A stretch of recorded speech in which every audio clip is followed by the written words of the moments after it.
It is with a heavy heart, but a deep mutual respect, that my wife and I have decided to end our marriage."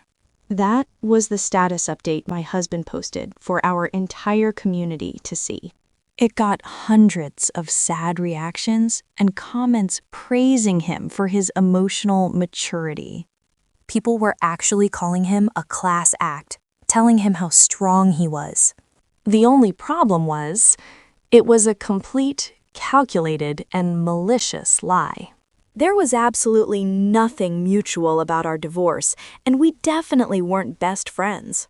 But as I sat there watching the likes roll in, I didn't comment or post some furious rebuttal.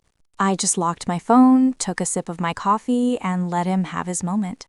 Because what he couldn't possibly fathom in his arrogant mind was that I had already submitted a 50-page file to my lawyer.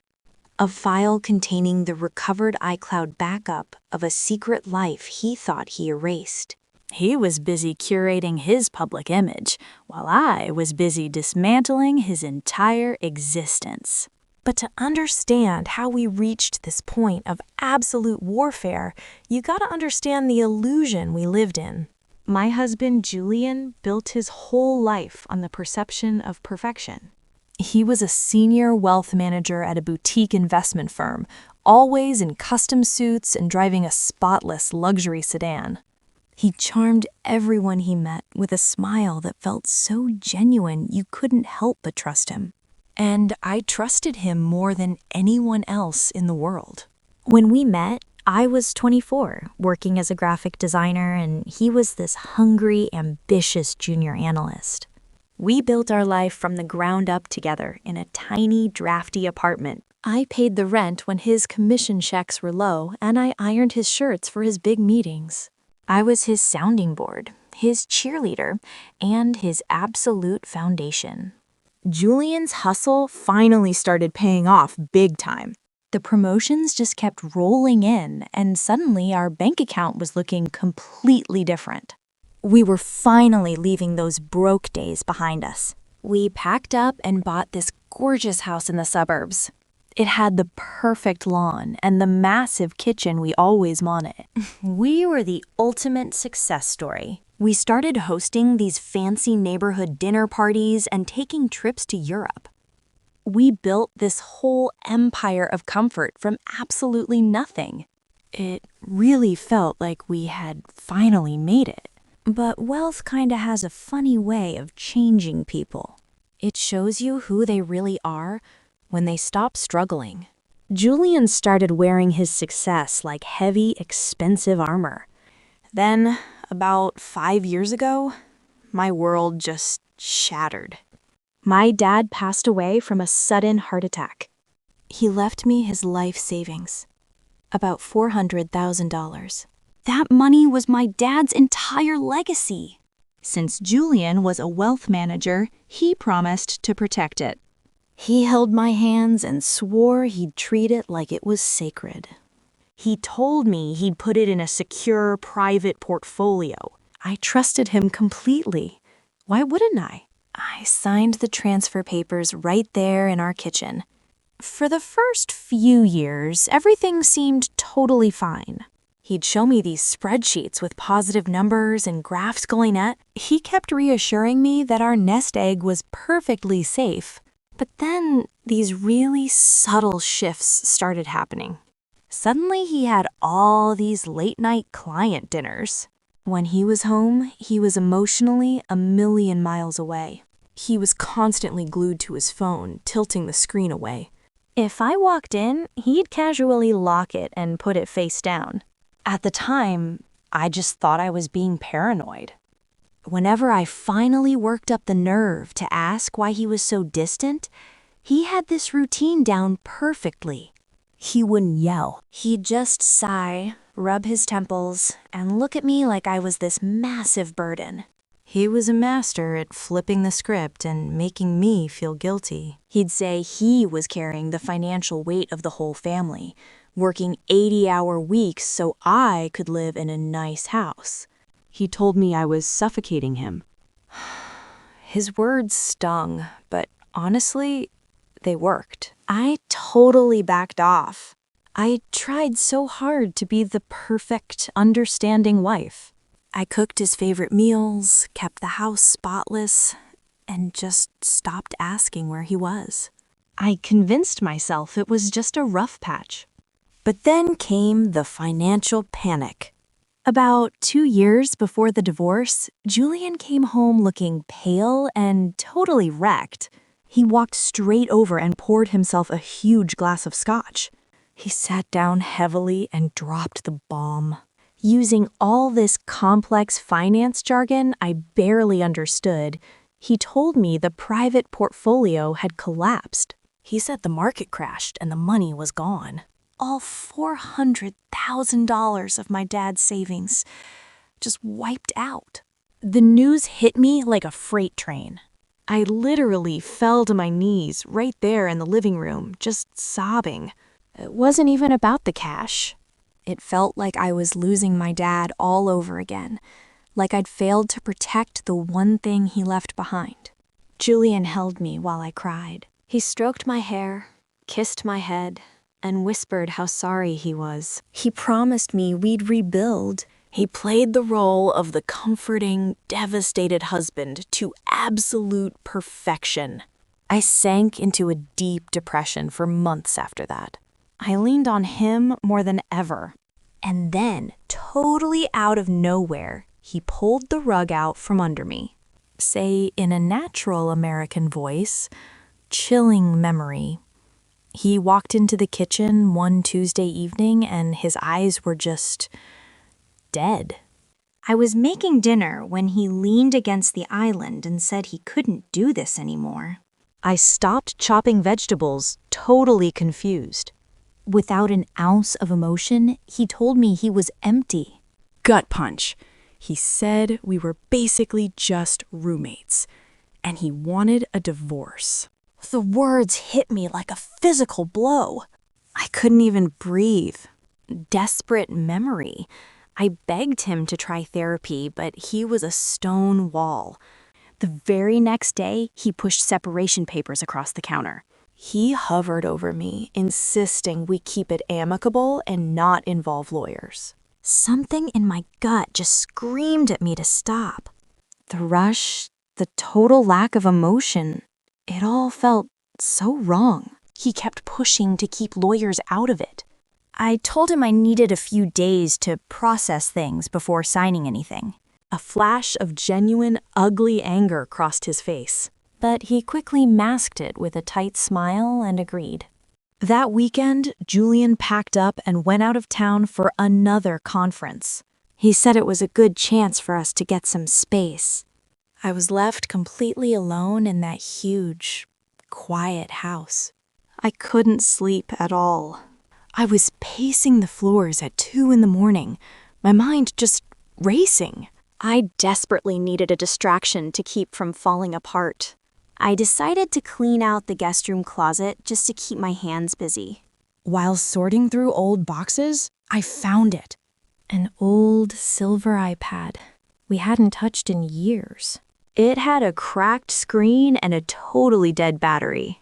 I don't even know why I did it, but I found the old cable and plugged it into the wall. When it finally powered on, it connected to our Wi-Fi. Then the screen froze, and it started pinging. Over and over, a relentless rapid-fire sound. It was syncing thousands of data points to Julian's old Apple ID. He completely forgot this broken piece of glass was still linked to his cloud. I sat there in the dark, bathed in the blue light, watching the loading bar. When the sync finished, I opened the Photos app. What I saw in those next few hours broke my mind into a million pieces. It was a descent into a nightmare I couldn't have imagined. Julian wasn't just having an affair. He was living an entirely separate, parallel life. Thousands of photos of him with a blonde girl, smiling on vacations I never knew about. I felt sick to my stomach. I ran to the bathroom, splashed freezing water on my face, and stared at my reflection. I tried to convince myself it was a nightmare, but I knew it wasn't. I dragged myself back to the guest room, picked up that cracked iPad, and kept digging. I opened his notes app. I found a file called Budget B listing rent and a luxury car lease for his mistress. But the real gut punch was a folder labeled Portfolio Liquidation. I opened it and found dozens of scanned bank transfers. I just sat there, scanning the dollar amounts, putting the pieces together. The $400,000 for my dad, the money Julian swore we lost in that market crash, it was never lost. He drained the account through offshore shell companies to buy that townhouse in cash. He didn't just break my heart. He robbed me blind. And right then, the tears just stopped. Something inside me died on that floor, and this cold clarity took its place. I was going to destroy him. The next morning, he actually had the nerve to call. I didn't confront him. I kept my voice soft and sad, playing the confused wife. I told him I needed more time to look over the separation papers. He was so condescendingly patient with me. He told me to take all the time I needed, totally convinced he had outsmarted me. He really thought he was the smartest guy in the room. The second we hung up, I got to work. I backed up the entire iPad to an external hard drive. Then I started printing every photo, every hidden note, every bank transfer.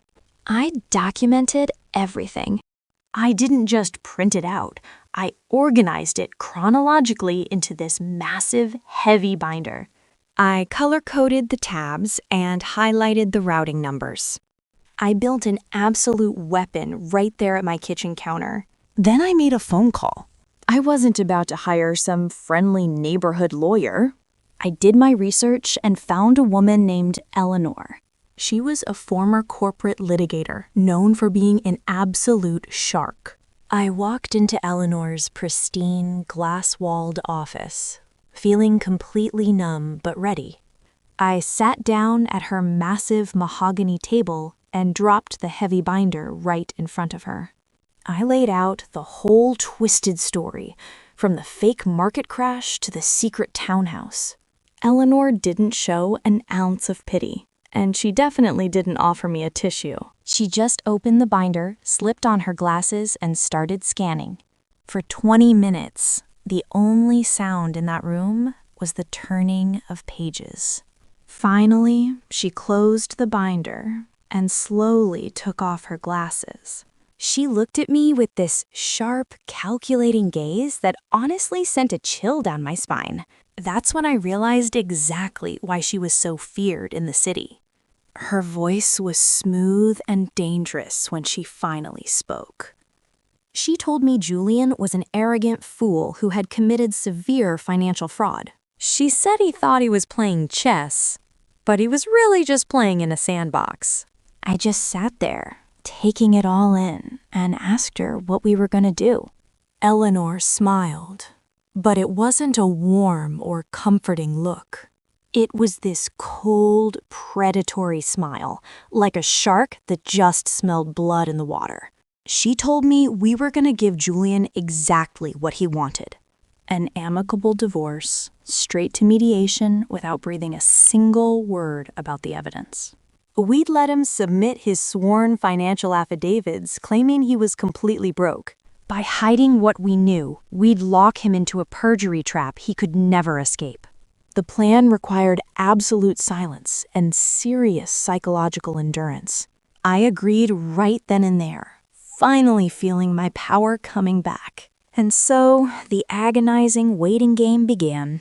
For 2 long months, I lived under the same roof as the man who destroyed my life. I slept in the guest room, telling him I just needed space. I forced myself to play the dutiful, grieving wife. I made his coffee and swallowed my absolute disgust every single day. I'd listen to him complain about work, knowing exactly where he'd been. It was a masterclass in psychological endurance. Some days I wanted to throw a plate right at his head. But I remembered Eleanor's rule. Silence is power. So I just nodded, mentally adding another nail to his coffin. Julian was riding high. He truly believed he had executed the perfect crime. He filed the initial divorce paperwork, which required a sworn financial disclosure. He listed his salary, his checking account, and our house. And that was it. He completely omitted the offshore accounts and the stolen inheritance. He signed his name, swearing under oath it was all true. When Eleanor got a copy of his disclosure, she called me into her office. She held the paper up to the light, just staring at it. She looked at me with this terrifying little smile. She just said, "He took the bait. We have him." He had locked himself in a perjury trap he could never escape. Right around then, Julian made that infamous Facebook post. The one announcing our mutual and amicable divorce. He was laying the groundwork to look like a tragic, noble guy, setting the stage to introduce his new girlfriend later. I just sat on my couch and watched the likes roll in. I didn't comment, and I didn't post a furious rebuttal. I let him have his little moment of public glory, because the day of our official mediation had finally arrived. Mediation was held in this upscale office downtown. Julian showed up looking like the picture of a tired but reasonable man. He brought this young, aggressive lawyer with him. They clearly thought this was going to be an easy, open and shut case. I arrived with Eleanor. I wore a simple black dress, and I felt completely calm. The storm inside me had totally passed. All that was left was cold, hard ice. We all sat around this large oval table. The mediator was a retired judge, a pretty stern guy. He started explaining the rules of the session. He emphasized that the goal was to reach a fair settlement without a trial. Julian's lawyer spoke first. He was so patronizing and slick. He offered a 50-50 split of the house and a tiny bit of alimony. He acted like Julian was being incredibly generous to me. Eleanor didn't even blink at their pathetic offer. She just slowly opened her briefcase, and instead of a single sheet of paper, she pulled out 5 massive, heavy binders. She slid one across the table to the mediator. Then she slid one to Julian's lawyer. And finally, she pushed one directly in front of Julian. His lawyer frowned at the massive stack of paper and asked what it was. Eleanor's voice dropped to this terrifying, quiet whisper. She just looked at him and said, "That is reality." She folded her hands and looked right at the mediator. She told him we were rejecting the settlement entirely. We were withdrawing from mediation and filing for an emergency hearing based on flagrant perjury. The entire room went dead silent. You could hear a pin drop. Julian's lawyer scoffed, trying to recover his bravado, telling us the whole thing was absurd. But Eleanor didn't even let him finish his sentence. Her voice sliced right through the air like a razor. She just stared him down and said, "Open to page 12, counsel." The bravado instantly vanished from his lawyer's face. He slowly opened the heavy black cover. Beside him, Julian hesitantly opened his own copy. Eleanor calmly walked them through the evidence. The deed to the luxury townhouse purchased in cash. The LLC documents Julian signed. And the routing numbers tracing my stolen inheritance right to that property. I just sat there and watched Julian's face. That smug, arrogant mask he wore for 14 years didn't just slip. It completely shattered. All the color drained right out of his skin. He looked like he was gonna be sipped. His eyes darted wildly from the pages over to me and then to his lawyer. But his lawyer was just staring at the documents in stunned, defeated silence. Julian started hyperventilating right there at the table. He looked at me with pure, unadulterated panic in his eyes. His voice cracked as he begged me to just talk to him. He kept stammering about the iPad, asking how I found it. I looked at the man I had loved for 14 years. The man I had cooked for, supported, and trusted with my dad's legacy. And as I sat there, I realized I felt absolutely nothing. No pity, no sadness. Just the quiet, cold satisfaction of justice. I didn't yell, and I didn't cry. I just looked him dead in the eye. I told him there was nothing left to talk about. I said we were moving forward amicably, exactly like he wanted. The mediation ended right there on the spot. His lawyer immediately demanded a recess. He was absolutely furious that he'd been dragged into a perjury trap, all because of his own client's arrogant stupidity. The fallout was swift, brutal, and entirely legal. We took the evidence straight to the family court judge.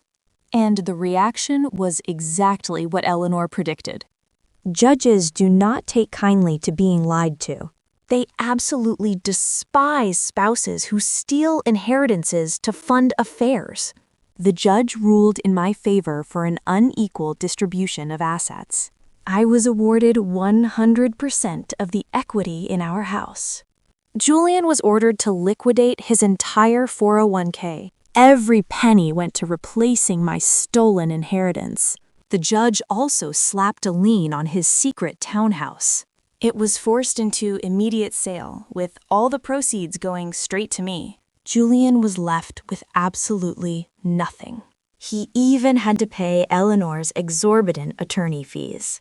Absolute and final. He was completely financially ruined. But the legal destruction wasn't the end of his nightmare. Family court records involving financial fraud are public. And it didn't take long for his prestigious firm to catch wind of it. Compliance department found out he was running shell companies to steal from his wife. It can't exactly be a wealth manager with a documented history of fraud. Julian was fired immediately. They didn't even let him finish out the day. Everything he had built his arrogant persona around was gone. He lost his license, and his career in finance was permanently over. The man who built his entire life on the perception of perfection was done. He was a disgraced, unemployed pariah, and he had no one to blame but himself. His perfectly crafted Facebook persona completely collapsed. Once the court filings went public, the backlash was absolutely spectacular. Everyone who praised his emotional maturity turned their backs on him. He became a total pariah overnight. Chloe didn't stick around either once reality hit. She realized the townhouse was seized and her fancy car lease was canceled. Her rich boyfriend was suddenly just a broke, unemployed guy in a cheap rental. She was in love with the lifestyle, not the liar.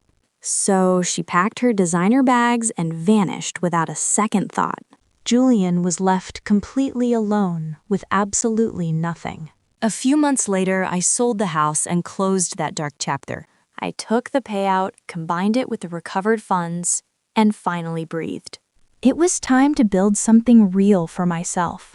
I bought this beautiful, sunlit condo right in the city. The space is so open and vibrant. It just feels like pure freedom. Waking up to that golden sunlight is a daily reminder that I survived. I didn't just stop at a new home. I started my own graphic design agency. I set up a workspace in the corner and just poured my soul into it. I wasn't supporting someone else's dream anymore. I was building my own. I started traveling and reconnecting with friends I'd lost touch with. I rebuilt my life on truth and self-respect, not some fragile illusion. I protected my dad's legacy. And more importantly, I protected myself. About a year later, Julian actually tried to reach out. He sent this long, rambling email apologizing and saying how much he regretted losing me. He even hinted he was struggling to pay rent, hoping I'd feel sorry for him. I didn't reply, but I didn't delete it either. I just moved it straight to the junk folder and went on with my day. He didn't have any power over me anymore. Looking back, the most painful part wasn't even the affair. It was realizing I had willingly given all my power away. I handed over my security and my voice just because I wanted to believe in a fairy tale. If you're listening to this right now, and you're sitting in the dark, wondering if you're crazy for thinking something's off in your relationship, I need you to listen really closely to these 3 lessons from Karma's diary. Lesson 1. Never ignore your gut when someone's behavior suddenly flips. Gaslighting is a seriously powerful weapon. Toxic people will look you dead in the eye and swear the sky is green. They'll do it until you actually start doubting your own sanity. If your gut is screaming that something is wrong, you've got to listen. If the numbers don't add up, or their phone is always face down, trust yourself. Your instincts are your body's alarm system. Do not let anyone turn that off. Lesson 2. Silence and strategy beat immediate confrontation every single time. When you find out the truth, your first instinct is to scream and demand answers. But losing your cool just gives them the upper hand to hide their tracks. You've got to keep your mouth shut, keep your face calm, and just gather your receipts. Let them think they've won. Let them get real comfortable in their lies. You build your case in the shadows while they're busy showing off. Then, when the timing is absolutely perfect, you hand all that evidence to a professional. You let the law do the screaming for you. Quiet, luxury revenge is honestly the only kind that matters. Lesson 3. Financial independence in a marriage isn't optional. It is your absolute armor. Never hand over complete control of your money to someone else. I don't care how much you love them, just don't do it. You have to know exactly where your money is. Understand the accounts and always ask to see the actual statements. Love is about trust, yeah. But real trust requires total transparency. Protect your future because nobody else is going to do it for you. The diary is closed for today. But always remember, the truth always leaves a digital footprint. No matter how hard they try to scrub it, the lies will catch up to them. At the end of the day, you're the only one who can guarantee your own safety. Stay strong, know your worth, and never settle for an illusion. Just keep moving forward and let karma handle the rest. To truly understand these lessons, you have to know how my nightmare actually began. It didn't start with a screaming match or a dramatic walkout. It started with a carefully crafted public announcement. The post read, "It is with a heavy heart, but a deep mutual respect that my wife and I have decided to end our marriage. We remain the best of friends, and we're moving forward amicably into our next chapters." That was the status update my husband, Julian, posted on his Facebook page. He put it out there for our entire community, our family, and his prestigious financial firm to see. Almost immediately, it garnered hundreds of sad reactions. There were dozens of supportive comments from our friends. People were actually praising him for his emotional maturity, his grace, and his dignified approach. They were treating him like some kind of tragic, noble figure. People called him a class act. They sent him messages of support, telling him how strong he was for handling such a painful transition with incredible poise. He was soaking up every single ounce of that sympathy. The only problem was, It was a complete, calculated, and malicious lie. There was absolutely nothing mutual about our divorce. The narrative he was spinning was pure fiction. There was nothing amicable about what he had done to me. And we were certainly not the best of friends. The reality of what was happening behind closed doors was a far cry from that peaceful separation. But as I sat on my couch reading that post, watching the likes roll in, I didn't comment. I didn't react. I didn't post a furious rebuttal exposing him to the world. I just locked my phone, took a sip of my coffee, and let him have his moment of public glory. Because what he didn't know, what he couldn't possibly fathom in his arrogant mind, was what I had already done. I had already submitted a 50-page file to my lawyer and the judge. It contained the recovered backup of a secret life he thought he erased. He was curating his public image, and I was dismantling his entire existence.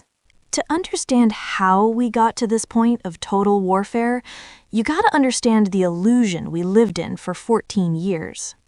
Julian built his entire life on looking absolutely perfect. He was a master at curating this flawless image. He was a senior wealth manager at a boutique firm. He wore these custom suits and charmed everyone he met with a smile that felt so genuine. You really couldn't help but trust the guy. And I trusted him more than anyone else in the world. When we met, I was 24 and working as a graphic designer. He was just this hungry, ambitious junior analyst. We built our life from the ground up together. We lived in a tiny apartment for the first 5 years, eating cheap takeout and saving every single penny. I supported us during those early years. I paid the rent when his commission checks were low, and I ironed his shirts for his big meetings.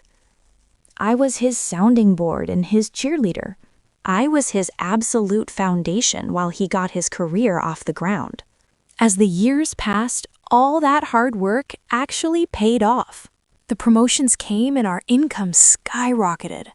We moved out of that tiny place and bought a beautiful house in the suburbs. We had the manicured lawn and the neighborhood dinner parties. To the outside world, we were the ultimate success story. A couple who started with nothing and built this perfect life. But wealth changes people. Or maybe it just reveals who they really are when they don't have to struggle anymore. About 5 years ago, my dad passed away. It was the most devastating loss of my life. We were incredibly close, and his sudden heart attack just left me shattered. I felt completely lost. In his will, he left me his life savings. It was the money he'd worked 40 years in a factory to save up. Just over $400,000. It wasn't billionaire money, but to me, it was everything. It was my dad's legacy, and it meant safety. Since Julian was a wealth manager, it made perfect sense to let him handle the inheritance. He sat me down at our kitchen table and held my hands. He promised me he'd invested in a secure, private portfolio. He assured me he'd personally oversee every single detail. He told me he'd treat my dad's money like it was sacred. He promised it would be our ultimate safety net for the future. I signed the transfer papers without a second thought. Why wouldn't I? He was my husband. For a few years, everything seemed totally fine. He'd occasionally show me these spreadsheets with positive numbers and graphs pointing up. He kept reassuring me that my dad's nest egg was growing safely. But then, the subtle shifts started happening. Say at the beginning, the changes were so gradual at first, I honestly thought I was just being paranoid. He'd always worked hard, but suddenly his firm was demanding way more of his time. When he was home, he was physically there, but emotionally a million miles away. He was constantly on his phone, always angling the screen away from me. If I walked in, he'd casually lock it and put it face down. When I finally asked him about the distance between us, He'd just sigh and rub his temples. He'd give me this look that was a mix of exhaustion and pity. He completely mastered the art of making me feel guilty for just wanting my husband back. He'd tell me he was carrying the financial weight of the entire family on his shoulders. He claimed he was working 80 hours a week so I could live in this beautiful house.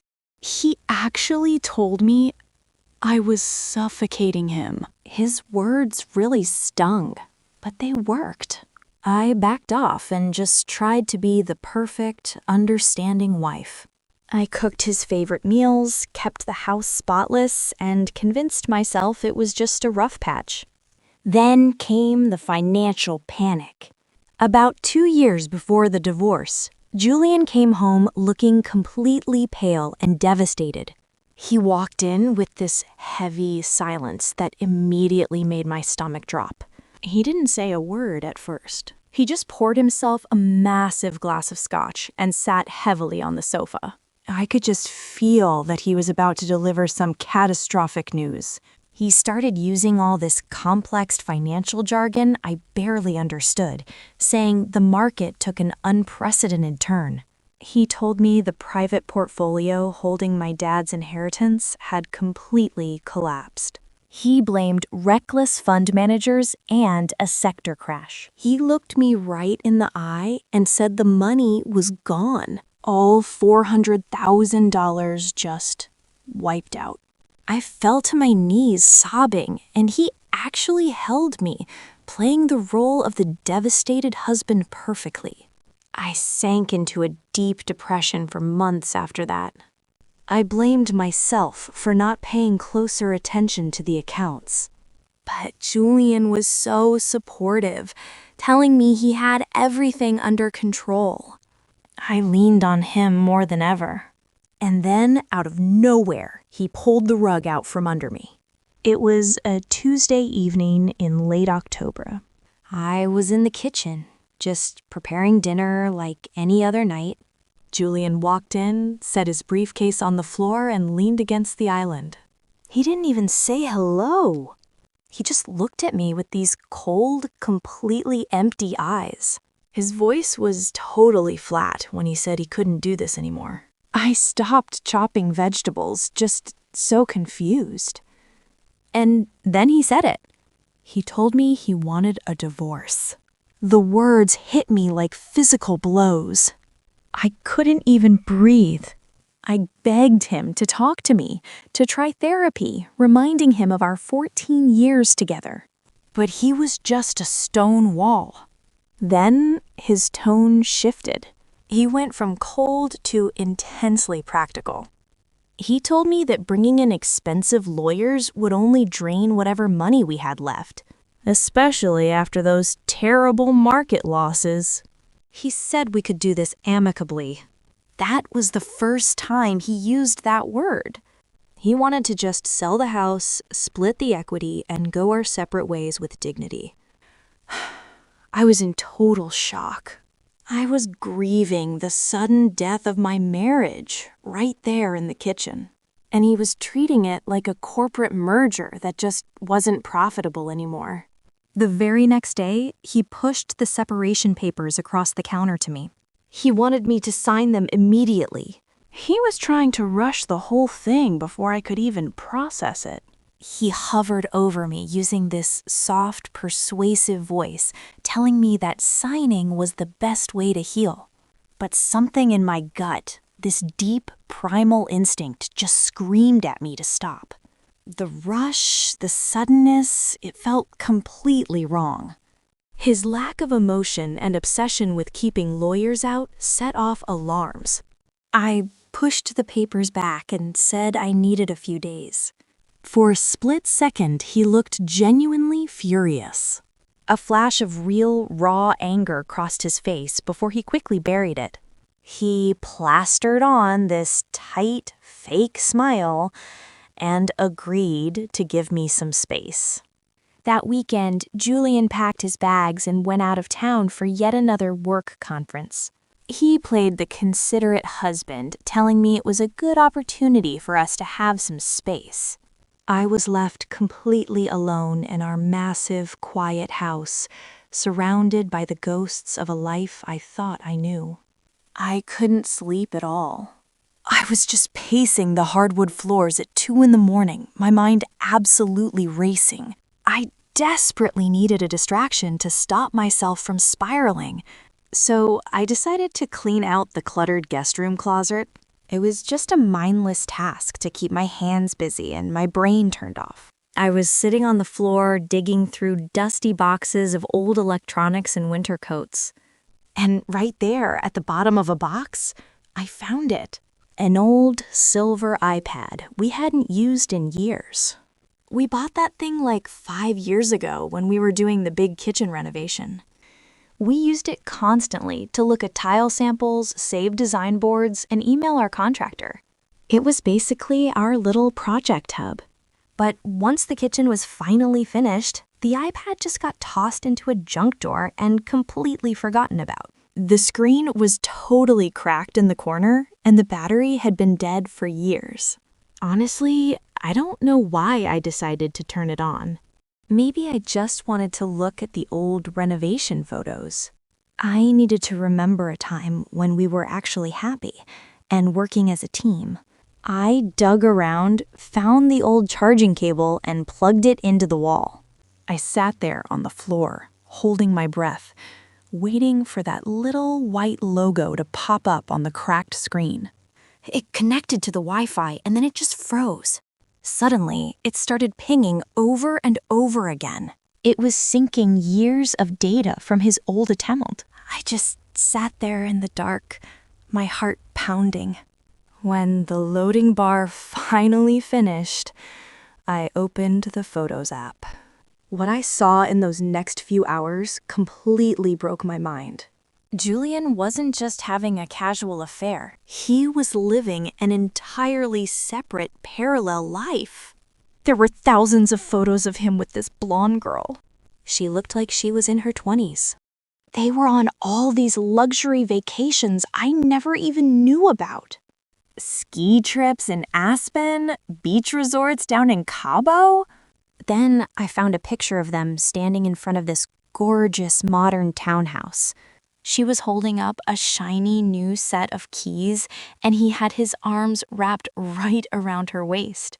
It was their new beginning. I felt so physically sick, I had to run to the bathroom.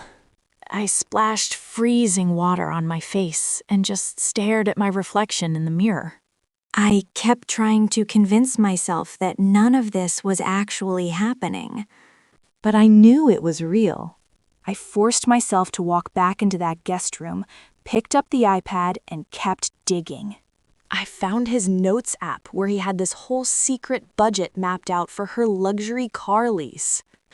But the thing that finally turned my grief into pure, cold rage was a folder labeled Portfolio Liquidation.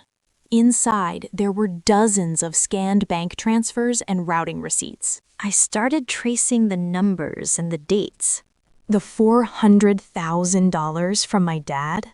The money Julian swore we lost in that market crash. He had slowly funneled every last cent through offshore shell companies. He used my dad's life savings to buy that townhouse for his mistress in cash. He didn't just break my heart. He robbed me blind. He robbed me blind. He held me while I cried over my dad, and he stole everything I had. I didn't cry anymore. The tears just stopped. Something inside me completely died that night on the floor of the guest room. And something else woke up in its place. A cold, absolute, terrifying clarity. The next morning, when he called to check in, I didn't confront him. I kept my voice light and kinda sad, playing the part of the grieving, confused wife. He was so condescendingly patient, totally convinced he had outsmarted me. But the second we hung up, I backed up that entire iPad to an external drive. I printed every single photo, every note and every bank transfer receipt. I needed hard copies of his entire secret life. I took all that evidence and organized it chronologically. I put it all into this massive, heavy binder. It wasn't just paper anymore. It was a weapon. Then, I made a phone call. I definitely wasn't going to hire some friendly neighborhood divorce attorney. I found Eleanor, a former corporate litigator who was known as an absolute shark. I walked into her pristine, glass-walled office and sat down at the mahogany table. I placed that heavy binder right in front of her. And then I told her the whole story. Eleanor didn't show an ounce of pity, and she didn't offer me a tissue. She just put on her reading glasses and started scanning the documents. For 20 minutes, the only sound was the turning of pages. Finally, she closed the binder and took off her glasses. She looked at me with this sharp, calculating gaze. She said, "Your husband is an arrogant fool who just committed severe financial fraud." Then she smiled this cold, predatory smile and laid out the plan. We were going to give Julian exactly what he wanted, an amicable divorce. We'd let him submit his sworn financial affidavits claiming he was broke. We wouldn't breathe a word about the evidence until the very last second. We were going to let him lock himself in a perjury trap he could never escape. And so, the waiting game began. 2 agonizing months later, the day of our official mediation finally arrived. We sat around this large oval table in a neutral downtown office. Julian walked in looking like the tired, reasonable guy, completely clueless about the trap. The mediator laid out the rules, but Julian's lawyer jumped right in. He was slick and patronizing, offering a 50-50 split of the house. He even threw in 20 grand in alimony, acting incredibly generous. Julian looked across the table at me with a soft, pitying smile. Like he was a savior, tossing a coin to a beggar. Eleanor didn't even blink at their insulting offer. She just sat there, letting the silence stretch out to make them sweat. Then, very slowly, she opened her briefcase. She didn't pull out a standard counteroffer. Instead, she pulled out 5 thick, identical, spiral-bound binders. She placed them heavily on the frosted glass table. With absolute calculated precision, Eleanor started handing them out. She slid the first massive binder across the table to the mediator. Then she pushed the next one over to Julian's lawyer. Finally, she slid the last one directly in front of Julian. It landed with a heavy thud right in front of him. Julian's lawyer stared at the massive binder, his slick smile completely gone. He looked up at Eleanor, confused, and asked what exactly this was. Eleanor leaned forward just a fraction. Her voice dropped to a terrifying quiet register that commanded the room. She looked him dead in the eye and simply said, "That is reality." Eleanor folded her hands and turned her attention straight to the mediator. She formally rejected their pathetic settlement offer in its entirety. She announced we were withdrawing from mediation and requesting an emergency hearing. We were filing for an unequal distribution of assets. The grounds? Egregious marital fraud, dissipation of funds, and flagrant perjury. The entire conference room went dead silent. You could have heard a pin drop as the weight of those words hit. Julian's lawyer scoffed, trying desperately to recover his bravado. He called the accusations absurd and started to say we had no grounds. But Eleanor's voice sliced through the air like a razor. She told him to open to page 12. Julian and his lawyer hesitantly flipped open their binders. Eleanor didn't even look down. She had the whole thing memorized. In a perfectly calm, steady voice, she told them what they were looking at. She explained that page 12 was the deed to a luxury townhouse, and she emphasized that it was purchased entirely in cash 2 years ago. As Julian stared at the deed, Eleanor kept the hits coming. She pointed out that the property was registered to a mysterious LLC. Then she told them to turn to page 14. Right there were the official incorporation documents for that exact shell company, and right at the bottom was Julian's own signature. But the final blow was the financial trail. Eleanor told them to turn to page 20, where the bank routing numbers were laid out. She traced exactly $412,000 from my inherited trust account. She showed how it was funneled through 3 different shell accounts. My stolen inheritance bought that secret property. I just sat there and watched Julian's face. That smug, confident mask he'd worn for years completely shattered. All the color drained from his skin in an instant. He looked pale, terrified, and honestly like he was going to be sick. His eyes darted wildly from the damning pages to me. Absolute victory. He finally realized his perfect crime was over. I looked at the man I'd loved for 14 years. The guy I trusted with my dad's legacy. And honestly, I felt absolutely nothing. No pity, no sadness. Just the quiet satisfaction of justice. I told him there was nothing left to talk about. We were moving forward amicably, just like he wanted. The mediation ended right there. His lawyer immediately called for a recess to talk to him. You could tell the guy was absolutely furious. He'd been dragged into a massive perjury trap, all thanks to his own client's stupidity. The fallout was swift, brutal, and entirely legal. When we took the evidence to the family court judge, it went exactly how Eleanor predicted. Judges really don't like being lied to. And they absolutely hate guys who steal inheritances to fund their little affairs. The judge ruled that because of his malicious fraud, I was getting an unequal distribution. I got 100% of the equity in our house. Julian was ordered to liquidate his entire 401k to pay back my dad's money. They even slapped a lien on his secret townhouse. Julian was left with absolutely nothing. To top it all off, he was ordered to pay Eleanor's massive attorney fees. He walked out of that courtroom completely ruined, stripped of all the wealth he used to control me. But the legal destruction wasn't the end of his nightmare. Family court records involving fraud are public. It didn't take long for the compliance department at his fancy firm to catch wind of it. They found out their senior wealth manager was running shell companies to steal from his wife. You can't exactly be a financial advisor when you have a documented history of fraud. Julian was fired on the spot and escorted out of the building. He lost his license. His entire career in finance was permanently over. And what about his perfect public image?